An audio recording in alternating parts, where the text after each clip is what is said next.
¿Cuáles son los factores de reducción para la resistencia a los materiales?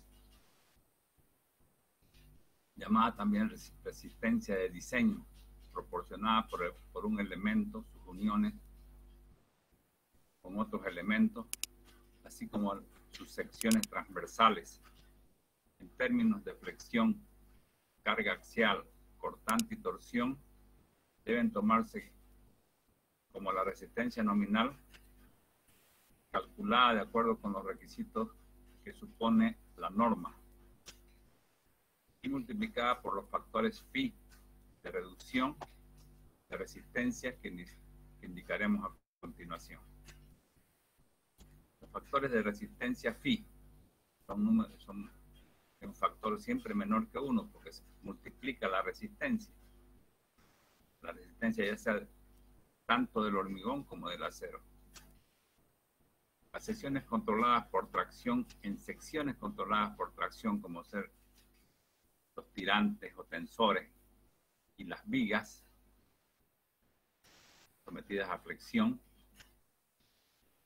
el factor phi, si falla el acero, en otras palabras, es 0,90. ¿Ya?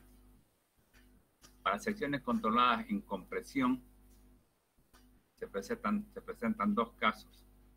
En elementos con armadura en espiral, el factor es 0,75. Esto normalmente en las obras comunes y corrientes no se usa. Por lo menos en nuestro medio es muy rara la obra que se usa. Y elementos armados con estribo simple, sí es lo que nosotros vamos a usar. Mientras no digamos algo en particular, vamos a usar siempre elementos armados con estribo simple cuando hablemos de secciones comprimidas. Y el factor es 0,65. Para estos esfuerzos que se presentan en tirantes, vigas y columnas, el valor de phi en un sector tal como lo mostramos en el siguiente gráfico va a depender de la deformación del acero. Este es más o menos el valor de phi, cómo varía, ¿no? Según la norma ACI. Esto es medio moderno, ha salido en la última versión, en las últimas versiones. Antes había otro concepto de la carga de la sección balanceada. Ahora se usa esto. Entonces, si el acero, fíjense, si el acero logra tener una deformación mayor o igual al 5 por 1000, la sección es controlada por tracción. Por tanto, el phi vale 0,90, pequeño. ¿Por qué? Porque estamos aceptando que el que va a fallar es el acero. Como el acero es dúctil y nos va a avisar cuando falla, por eso que este phi es menor. ¿Ya? O mayor, podríamos decir así, es mayor. Mayor, como es menor que 1, es mayor. El otro extremo es cuando la sección está controlada por compresión,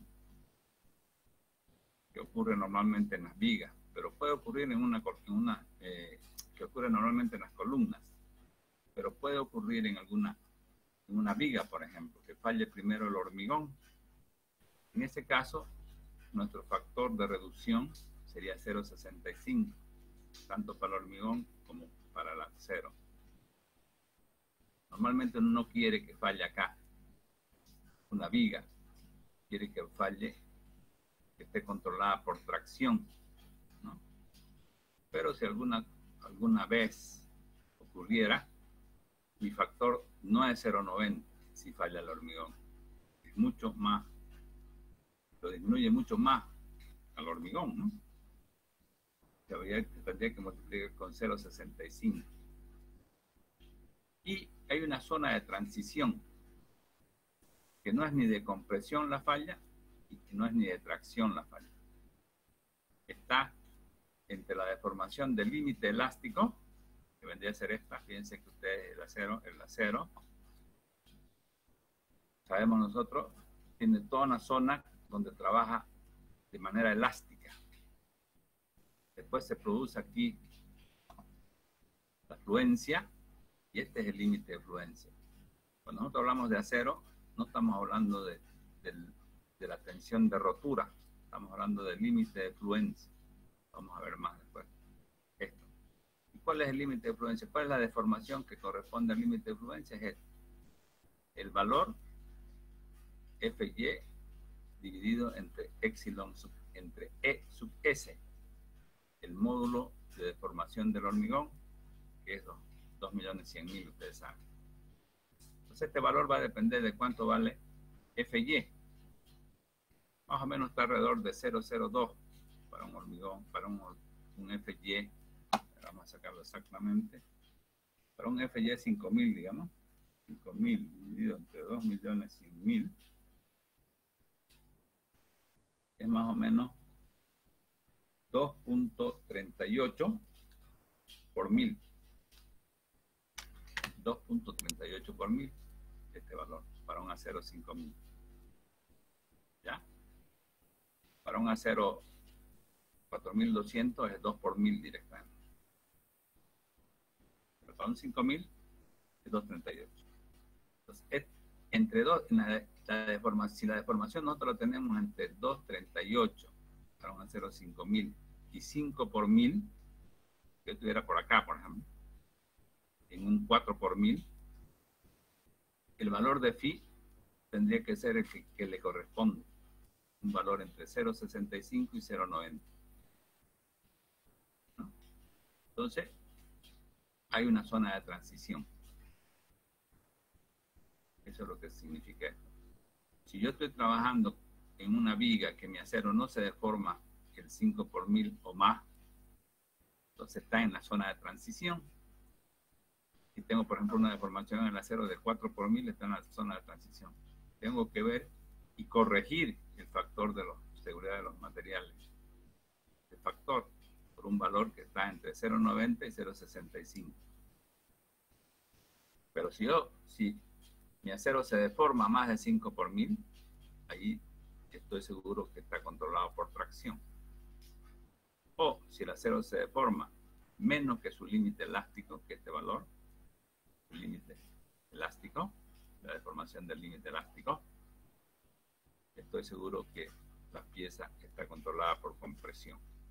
Pero en valores intermedios, entre estos dos números, hay un factor phi de transición que puede variar entre 0.90 y 0.65, según esta lineal, esta variación lineal.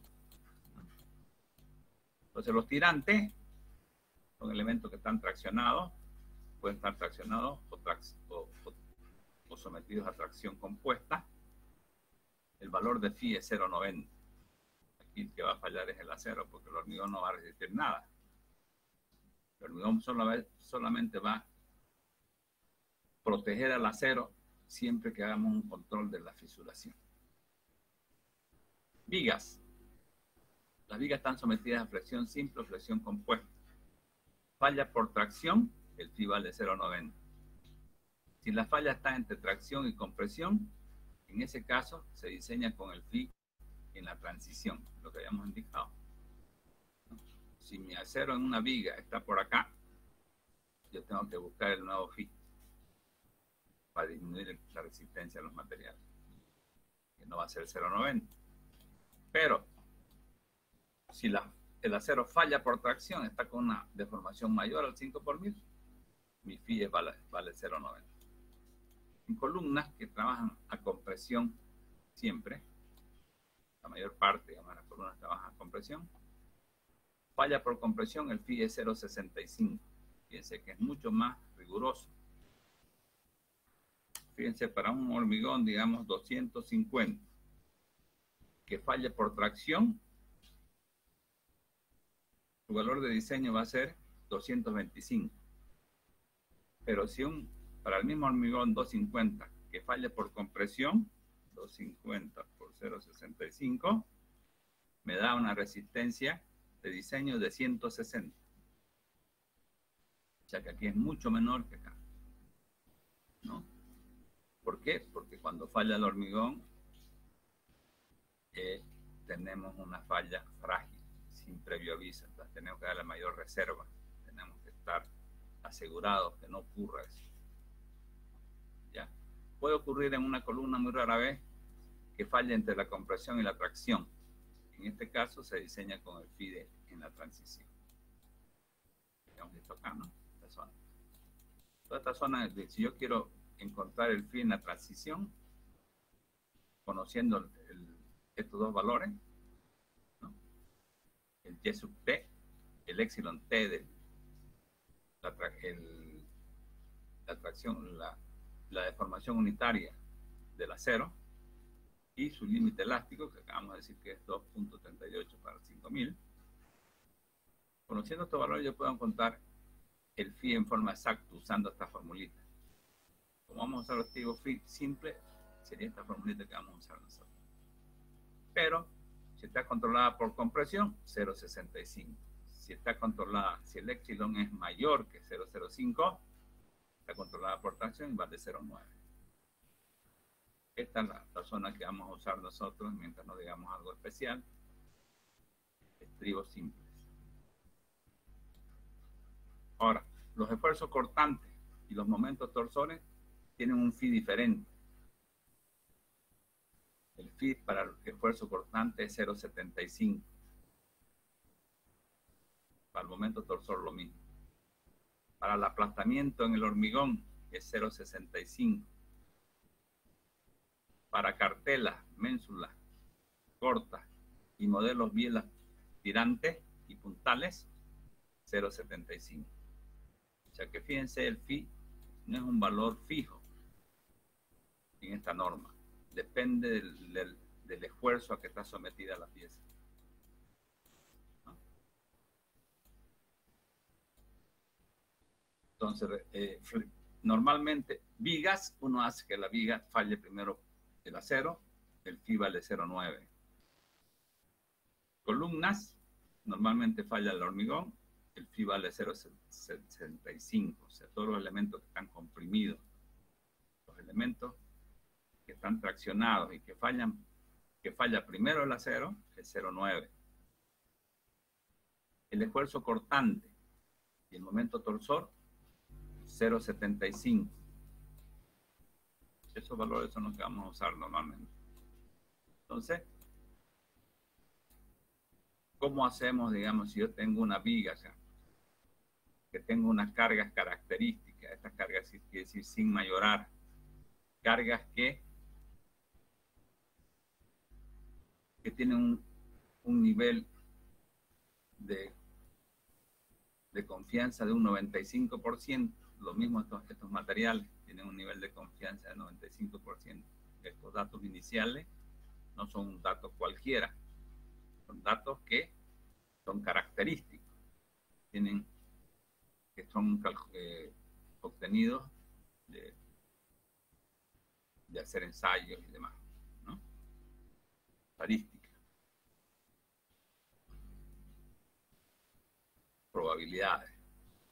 Entonces, aquí tenemos un ejemplo. Nos dan las cargas y nos dan los materiales. ¿Qué es lo que hacemos en el método de rotura? Aplicamos los factores de seguridad. A las cargas las mayoramos. Como esta carga solo es gravitacional, la carga permanente se aplica a 1.20 y la carga variable o viva se aplica a 1.60. ¿No? Estos valores son diferentes. Le da mayor incertidumbre, le da a la carga variable.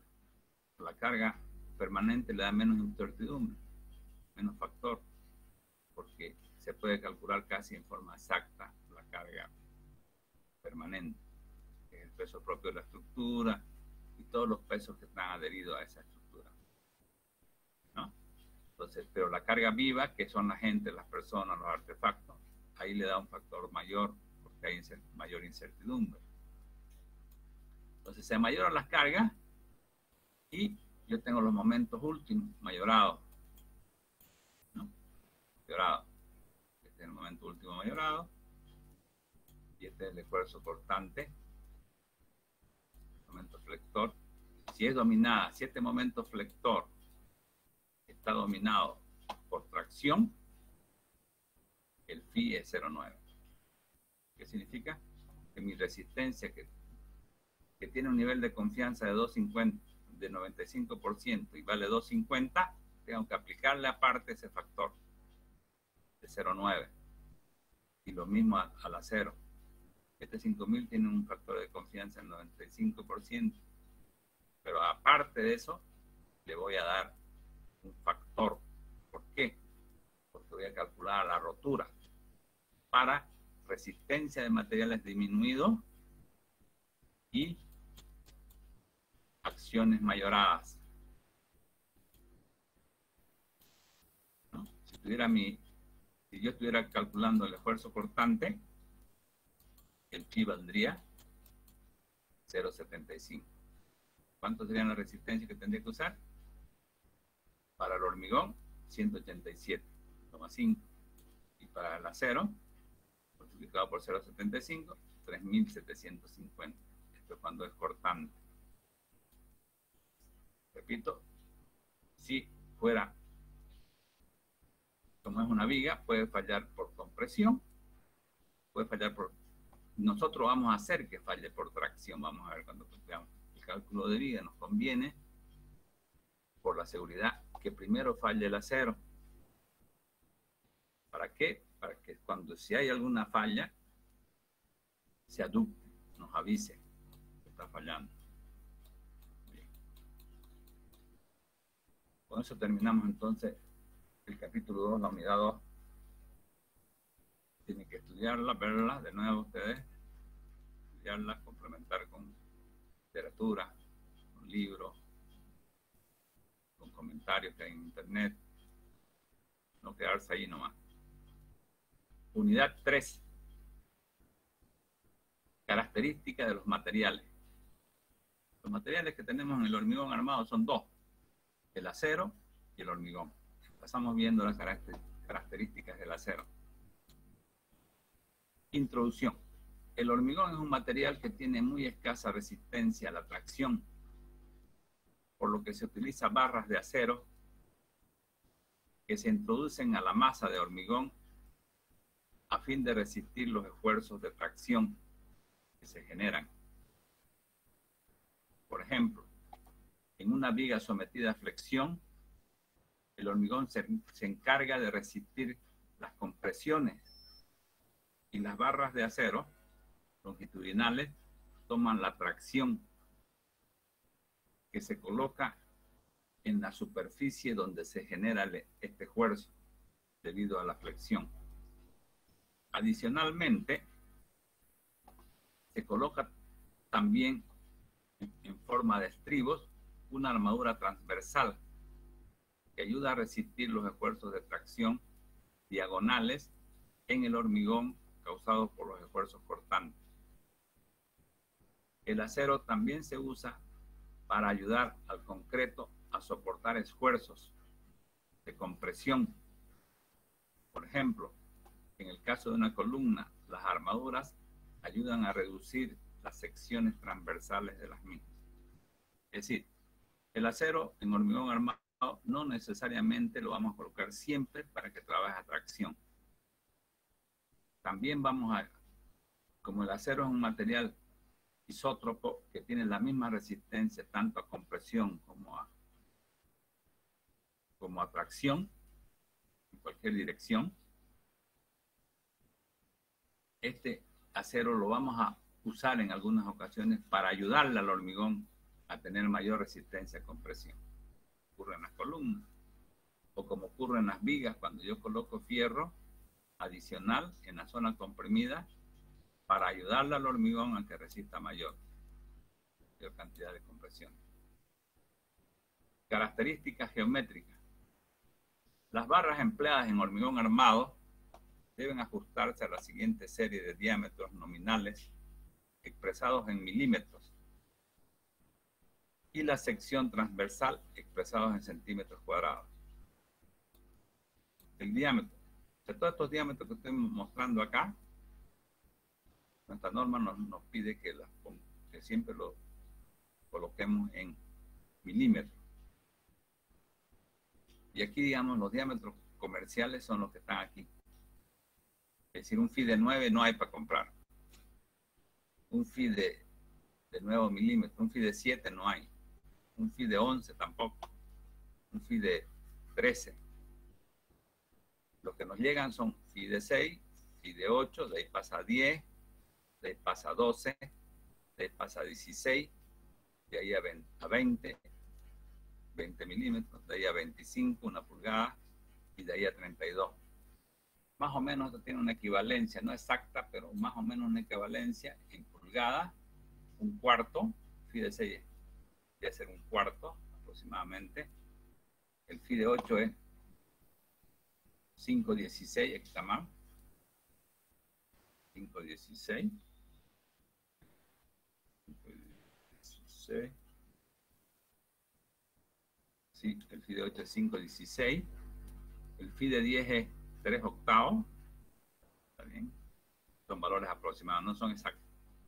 El FI de media es el FI de 12, el FI de 5 octavos, el FI de 16, el FI de 3 cuartos se aproxima a 20, una pulgada sabemos que tiene 2,54 centímetros, se aproxima al 25, y un cuarto el FI de 32. Entonces nosotros cuando calculemos una sección de hormigón no podemos poner FI de 14, porque no hay para comprar. ¿Y por qué esta distancia entre de diámetro? ¿Por qué no hay todos los diámetros seguidos, continuos? Porque en obra uno puede distinguir cuál es el FI de 6, cuál es el FI de 20, cuál es el FI de 12, sin estar mirando la barra, cuál es el número. A ojo ya uno aprende a distinguir gracias a que hay este salto entre diámetro y diámetro, entre el diámetro siguiente. Ya. Las secciones tienen que aprenderse de memoria estos valores, porque lo vamos a usar mucho. FI de 6, 0,28, FI de 6, 0,50, FI de 20, 3,14. ¿De dónde viene 3,14? ¿Por qué este número 3,14? Este número es el FI, el pi, ¿ustedes se acuerdan? ¿No? 2 centímetros, que tiene el diámetro 2 por 2, pi por diámetro al cuadrado dividido entre 4, es el área. Aquí está. Pi por diámetro al cuadrado dividido entre 4 nos da 804. Cuando es 2, 2 por 2, 4. 4 con 4 se va y me queda pi. Por eso aquí 314. Bien. Las barras actualmente usadas en hormigón armado son barras de alta adherencia, de adherencia mejorada.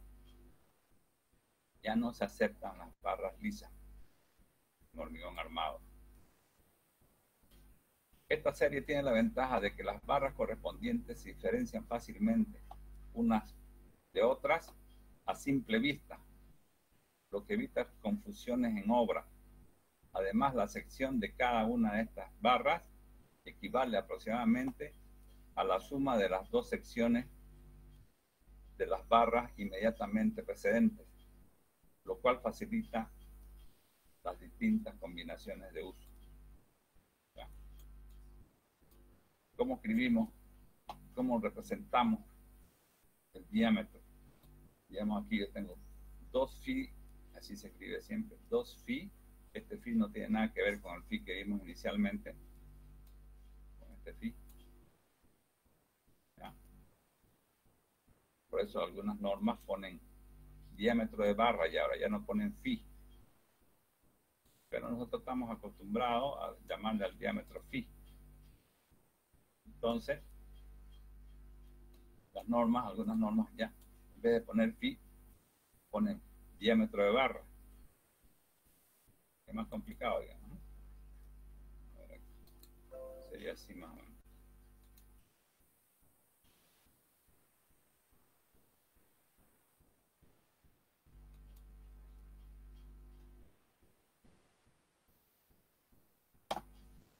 Sería más o menos así.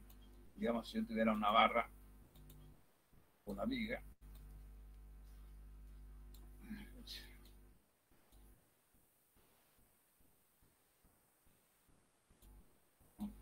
estribos y aquí las barras. Aquí las barritas. Y vamos a poner 1, 2, 3. ¿Cómo las llamo? Esto las llamamos 2 fi de 10, digamos, por ejemplo. Y aquí 3 fi de 20. Este es un estribo. Estribo fi 6. Tiene que estar cada, tiene un espaciamiento, cada 20, por decirlo así. Entonces, ¿cómo estoy representando este diámetro? Con valor de phi. Algunas normas para no confundir con el otro factor de phi, que es el factor de minoración de la resistencia de los materiales, como acabamos de ver, que depende de los refuerzos. Se pone el diámetro de barra, que es mucho más complicado. D sub P. O sea, aquí habría 2 diámetros de barra de 10. Aquí tenemos que escribir. Hacer planos con estas. Podría ser, pero ya estamos acostumbrados a esto. Entonces, sabemos que cuando estamos dibujando una sección, este phi es el diámetro, no es el factor de mayoración o de minoración. ¿Entendido? Bien, el diámetro mínimo aceptado por nuestra norma es phi de 6 milímetros. Cualquier otro diámetro menor es considerado como alambre y no se lo considera como barra resistente, si es que se lo usara. El acero es un material dúctil que genera a la pieza de hormigón armado la capacidad de la deformación que el hormigón no la tiene, ya que el hormigón es un material frágil. Se lo hemos visto.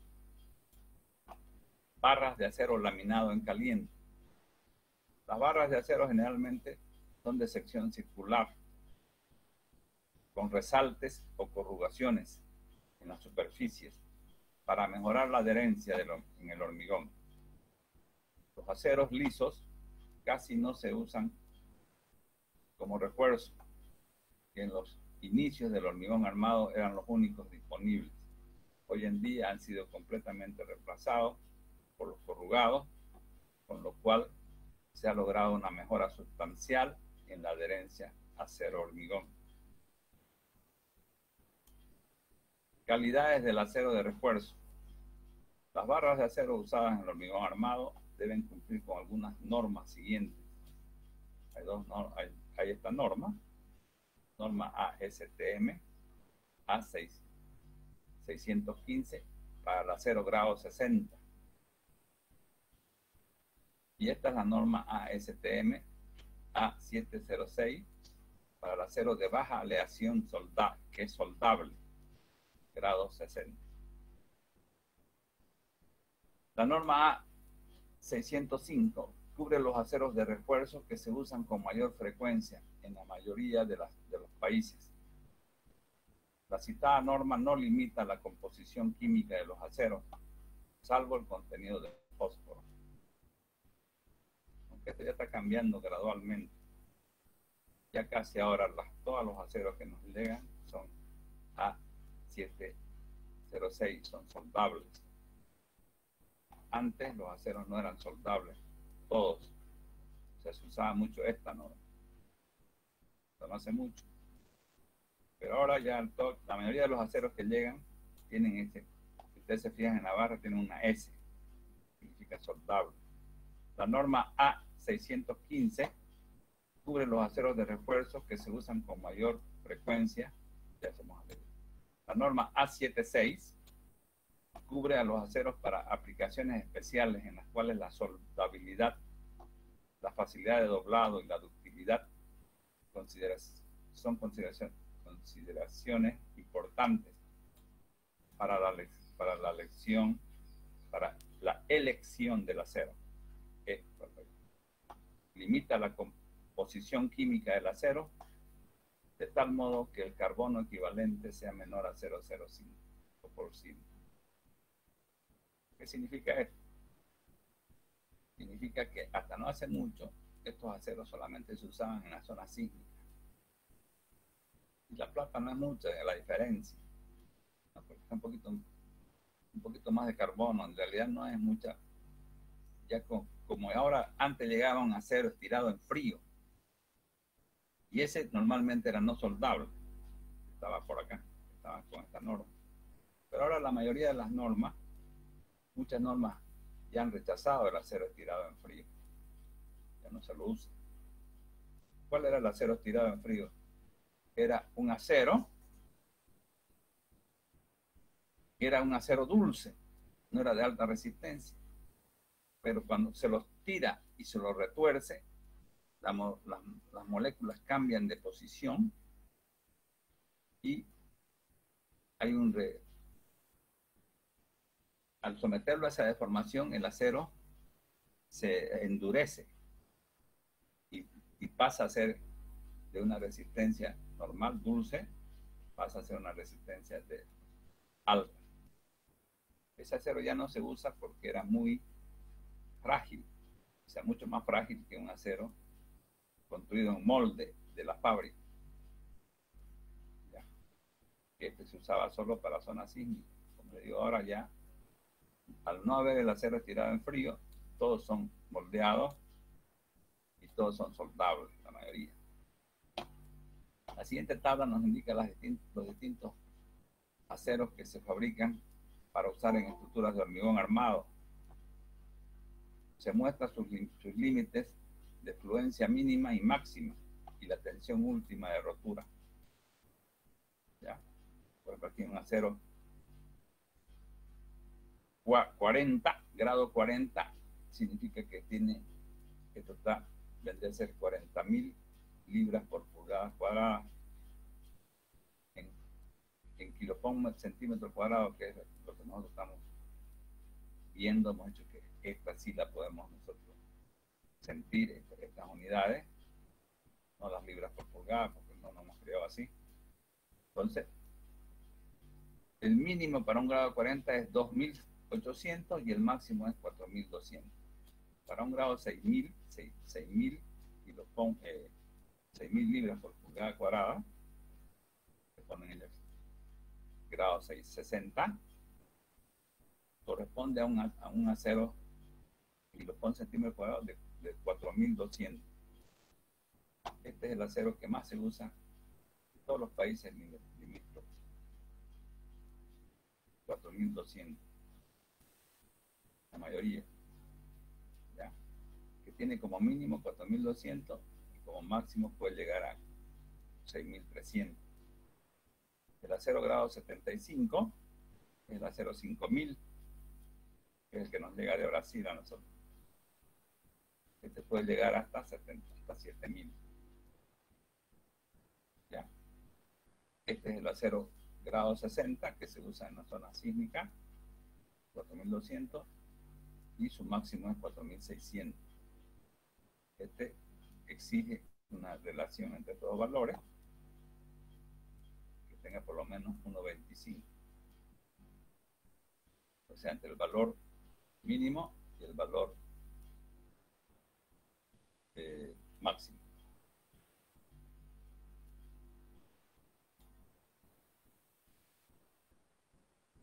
Entonces, resumiendo, nosotros usamos un acero 5.000, el que nos llega de Brasil. Y como ya estamos acostumbrados a que nos manden acero 5.000, algunos aceros como la Arequipa, por ejemplo, de Perú, manda también a la venta aquí a Bolivia con 5.000. Pero ellos en Perú usan más el 4.200, que es una zona sísmica. Y es un acero soldable. El que nos mandan es igual, es soldable. Ya no estamos acá ya ahora. Con esta norma estamos actualmente. La mayoría son aceros soldables. ¿Qué significa que sean soldables? Que son más dúctiles, que son menos vidriosos. ¿No? El acero estirado en frío, que se lo volvía de alta resistencia, ese no era soldable, era vidrioso y la manejaba esta norma. Esos son sea, soldar con soldadura era muy difícil ese tipo de acero. Bien, cuando hablamos de acero no estamos hablando de la resistencia a rotura. Estos valores no son resistencia a rotura, ¿ya? Salvo este valor. Pero el valor Y, este valor, en realidad este inclusive es Y. Este es último. Este ya es de rotura. Pero este es Y, que es el límite de fluencia. O sea, el acero puede tener como mínimo 4200. Puede tener como máximo, puede llegar a cualquier máximo, pero lo limita al máximo, a 5500. ¿Ya? Este acero. Este es el límite. Cuando yo hablo de un acero, estoy hablando de este valor. No estoy hablando de la rotura. No es lo mismo que el hormigón. Cuando yo hablo del hormigón, el FC', el hormigón, esto es importantísimo. Cuando yo hablo del hormigón,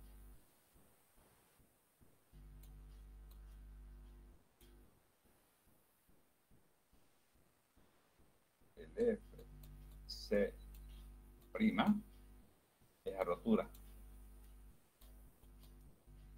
Es el valor de rotura. Un valor que tiene un nivel de confianza, el 95% estadístico. Vamos a verlo después cuando veamos las características del hormigón.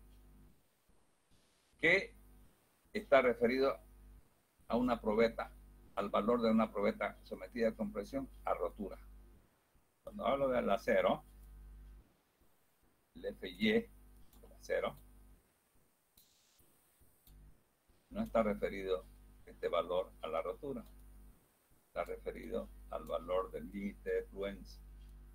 El acero se comporta elástico, elástico, elástico, hasta que fluye.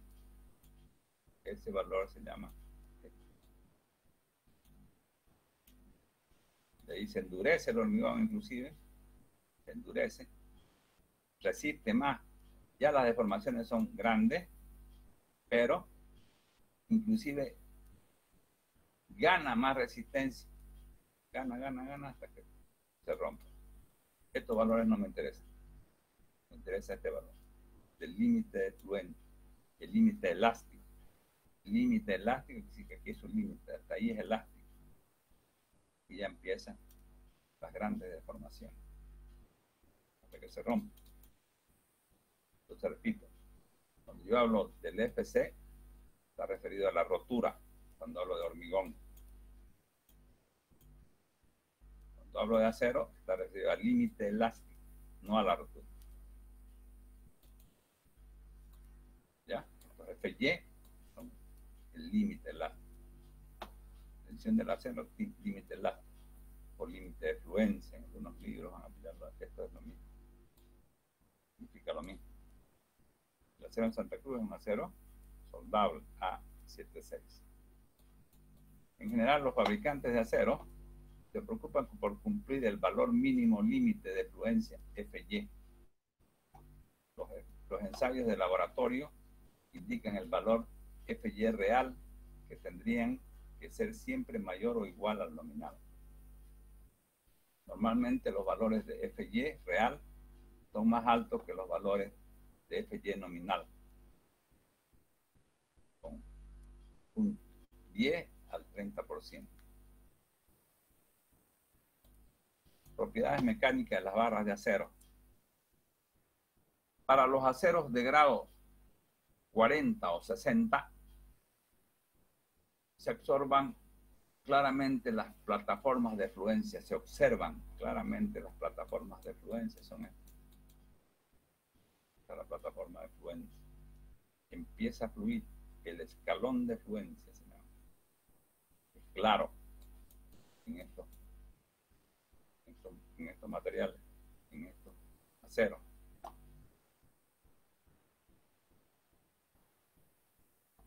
Mientras que en los aceros de mayor resistencia, como los de grado 75, no exhiben claramente dichas plataformas de fluencia. En estos casos, cuando no se presenta la plataforma de fluencia, se debe encontrar el límite elástico considerando un alargamiento del 0,35 por mil, de tal como mostramos en el siguiente gráfico, de 3,5 por mil. Entonces, fíjense, si digamos este acero que ya es de alta resistencia, mayor que eso, el acero 5000, digamos, no tiene su plataforma bien clara, como la que tiene de 40, como tiene la de 60. Aquí más o menos como si se siguiera, digamos, la curva. Entonces, ¿cuál es mi límite elástico? Hay que sacarlo con una deformación del 3,5%. Y a ese le corresponde el límite elástico, en ese caso de estos aceros. Entonces, ¿cuál es el epsilon? La deformación es la deformación dividida entre la núcleo inicial. Lo que vimos en resistencia. La norma ACI especifica que los diseños no deben basarse en esfuerzos de fluencia de las armaduras FY que excedan más de 5000 kilopón en estructuras de hormigón armado por centímetro cuadrado. Es decir, yo no puedo decir, a ver, fabricaremos un acero de 8000, vamos a tener mayores ventajas. No, está limitado a 5000 por muchos motivos. Muchos motivos. Uno de los motivos es de que el acero, esto está mal, no es por ciento, esto es por 1000, falta aquí un cero. Ya, es por 1000. 0,35 no, esto está bien. Esto es lo que está mal, por 1000. Ya. Aclarando eso, podemos seguir. Entonces, los aceros en hormigón armado, máximo, las normas aceptan que sea 5000 kilopón por centímetro cuadrado. No pueden decir, digamos, venir a un tiempo había me acuerdo que ofrecían acero 7000. No me sirve, o sea, la norma no me acepta. ¿Por qué no me acepta? Entre otras cosas, porque las columnas tienen que, las armaduras de columna tienen que acompañar el hormigón. ¿Ya? La deformación que se... No es como cuando la armadura está traccionada. Cuando la armadura está traccionada, el acero se dispara solo y el hormigón se fisura. Pero cuando el elemento está comprimido, la deformación máxima que puede darse en el acero es la deformación del hormigón. Por eso es que está limitado este valor. Es decir, no podemos decir, vamos a usar acero 5000 para las columnas y acero 7000 para las vigas. Al margen de que un acero 7000, 8000 o 9000 produciría excesiva fisuración en las vigas. Entonces, este valor, que quede claro, no puede ser mayor que 5000 en estructuras de hormigón armado. La norma ACI especifica el alargamiento o elongación de rotura mínima que deben tener los aceros de refuerzo. Cuando hablan de refuerzo, esta terminología la usan mucho los gringos. Aceros de refuerzo, aceros traccionados. Así tenemos que para aceros de grado 60, el alargamiento mínimo es de 9%, hasta el 7%, dependiendo del diámetro. Así tenemos la siguiente tabla que nos muestra los alargamientos mínimos en rotura. Ya. Este es el mínimo y este es el máximo. Dice que un acero puede deformarse mínimo entre diámetro de 9 a 11. Este es número. Nosotros no usamos esta nomenclatura, pero así está esta tablita, ¿no? ¿Qué significa el número 9? Debe ser un acero 28,5 de diámetro en centímetros, en milímetros. Un acero de 10. Cuando esta en la norma. En nuestra norma nosotros hemos dicho que vamos a usar pi de 10, pi de 6, ¿no? Cuando hablan de número, ¿qué significa un número 2? Un fierro de diámetro número 2. Significa un fierro número 2, significa que es 2 veces un octavo.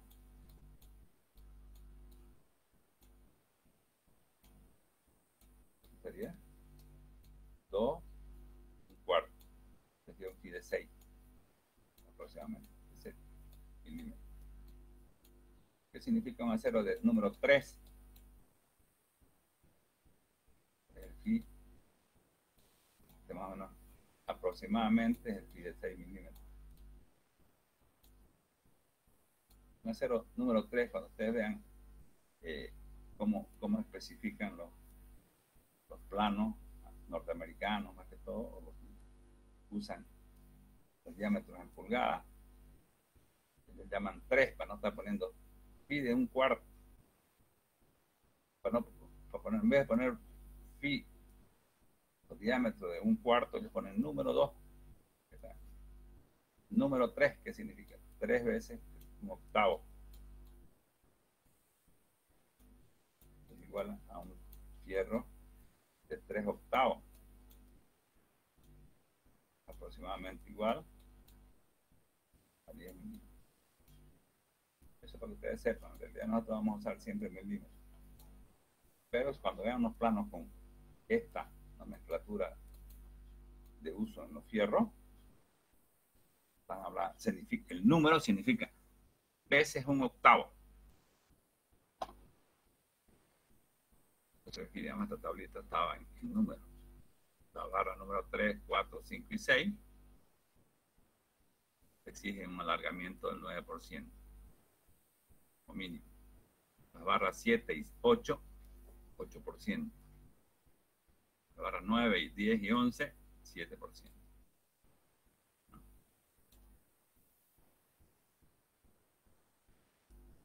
El número 6 es un phi de 20. 6 octavos, 3 cuartos. 3 cuartos pulgadas es phi de 20. Aproximadamente. Soldabilidad. El acero ACTM A615, por su composición química de alto contenido de carbono equivalente, lo hace un acero difícil de soldar, con una alta posibilidad de que se originen uniones frágiles y de baja resistencia. El acero fabricado ACTM 706 sí es soldable.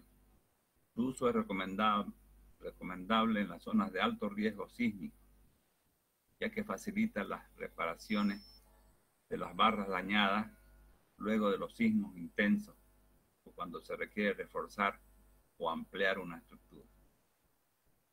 Como les decía, esta norma ya prácticamente está pasando, está quedando fuera, porque ya no hay el acero estirado en frío. ¿Cómo era ese acero estirado en frío? O sea, yo he visto todavía ese acero arte. Ese acero hasta no hace mucho era muy usado. O sea, ¿cómo es? ¿Cómo se lo realizaba? Se lo hacía como acero dulce, más o menos en este molde.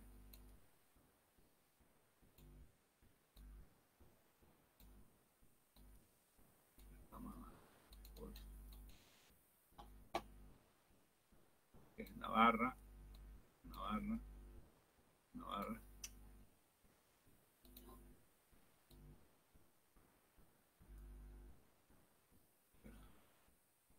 Esta barra tenía esta silueta.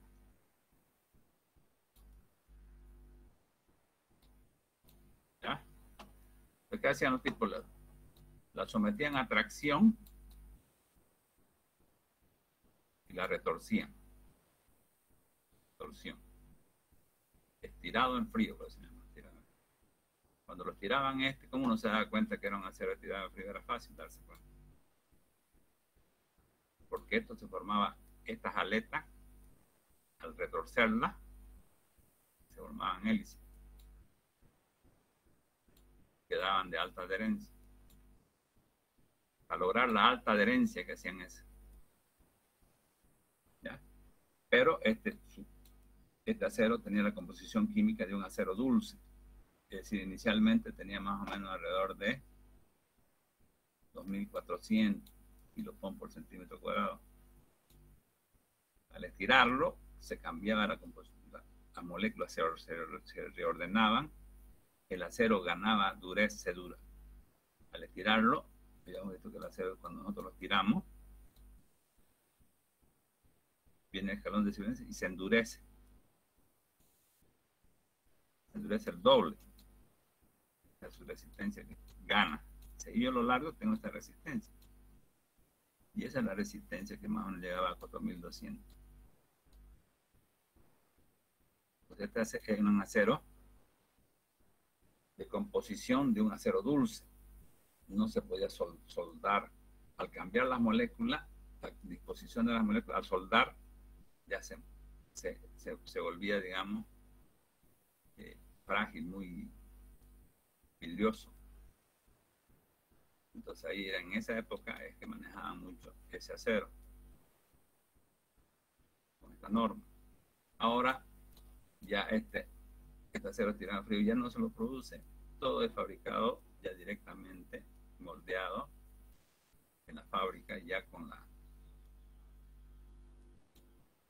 ya ahora la forma de cómo son uno se da cuenta cuando es un acero de dureza natural, se llama así,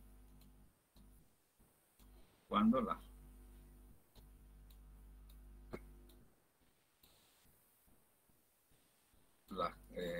perturbaciones, digamos, los rebordes de la alta adherencia son de este tipo, no tienen este tipo hélice.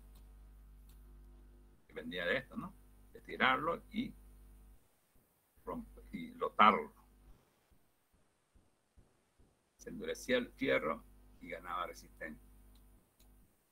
Se volvía de un acero sin dulce, un acero de alta resistencia, pero insoldable. Y este no servía, digamos, teóricamente para zonas sísmicas, era muy frágil, era muy menos dúctil que uno fabricado de dureza natural. Si ahora ya, por ejemplo, los que nos llegan aquí a Santa Cruz, todos son de dureza natural. Efecto de la temperatura. El acero expuesto a altas temperaturas pierde sus propiedades mecánicas. Fy, Fu, Fy, Fs. A partir de 450 grados centígrados, la reducción de Fy y Fu crece rápidamente. El recubrimiento del concreto, del hormigón, protege dentro de ciertos límites a las barras de acero del fuego, prolongando el tiempo necesario para que sus propiedades mecánicas se vean afectadas por las altas temperaturas. Entonces, una de las grandes ventajas de las estructuras de hormigón armado frente a las estructuras de acero es que el hormigón protege al acero al fuego, ¿no? Mientras que una estructura de acero se derrite rápidamente y es una de las desventajas de las estructuras de acero, fuego. Bien, lo que viene luego es características del hormigón. Vamos a quedar aquí por ahora, porque esto es más largo, digamos, para no dejarlo a media. Vamos a dejar aquí, lamentablemente no pudimos empezar desde el comienzo la clase por el tema que les decía de que Google falló en la mañana. Una pregunta que tengan, jóvenes. Resumiendo entonces, los aceros que se usan en nuestro medio son de estos diámetros que no podemos nosotros salir. Esto tiene que aprenderse de memoria, ya. La tablita. Ya. Tanto el diámetro como la sección. Eso es uno. Sí o sí. Entonces, los aceros, ¿cómo van a trabajar en un hormigón? Los aceros en un hormigón van a trabajar, digamos, en una viga.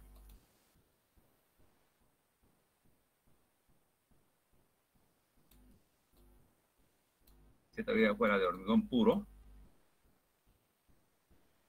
sabemos que la sección, sabemos que aquí, para un momento torsor que generan estas fuerzas, para un momento flector, por decir, se requiere que la zona superior va a trabajar comprimida y la zona inferior traccionada. Como el acero, como el hormigón solo no tiene esta resistencia a la tracción, tiene muy pequeña resistencia a la tracción, va a necesitar que le pongamos fierro para que tome la tracción y para que pueda desarrollar sus deformaciones, que son muy buenas, el hormigón no va a lograr acompañarlo. Entonces va a llegar un momento en que este hormigón, su aporte de tracción va a ser cero, porque el acero va a requerir de mayor deformación y esta zona se va a fisurar. Esa fisuración da lugar a que el acero trabaje, se estire y llegue a su límite elástico. Llega a este límite elástico. ¿Ya? Y esta zona comprimida es el hormigón la que tiene que resistir. Si el hormigón no pudiera resistir todo lo que necesita por estas fuerzas que generan flexión, fuerzas exteriores, nosotros podemos acudir al acero y colocar fierro comprimido y ayudarle al hormigón a este fierro, a esta compresión que el hormigón estaba ejerciendo, le estamos poniendo fierro para que le ayude a comprimir. Entonces el acero que nosotros colocamos en hormigón armado no solo es traccionado, sí o sí es traccionado en las zonas donde el esfuerzo exige tracción, pero en compresión a veces el hormigón no llega a satisfacer solo y hay que aumentar y hacerle ayudar con acero, en este caso. Entonces el acero trabaja para las dos cosas. Si yo veo la resistencia de un acero, su diagrama de tensión-deformación es de este tipo. Comprime y la misma figura tracciona. Digamos que aquí tracciona y comprime. Este es el mismo límite elástico, el mismo límite elástico, la misma deformación, la misma deformación. Claro que aquí estamos suponiendo que hacemos una probeta que no genere pandeo. Por ejemplo, aquí estas barras yo no puedo colocarlas solas. Sí o sí estas barras van a necesitar estribo para evitar el pandeo de estas barras comprimidas, ¿no? O sea, aparte de estos estribos de esfuerzo cortante, que vamos a ver después, me van a servir para evitar el pandeo local de estas barras comprimidas. Bien, quedamos aquí entonces por ahora. Jóvenes, estamos en el límite de la hora. ¿Alguna pregunta que tengan? Bien, el miércoles van a pasar a ayudantía entonces con el ayudante. Quedamos aquí entonces, jóvenes. Hasta luego. Hasta luego, ingeniero.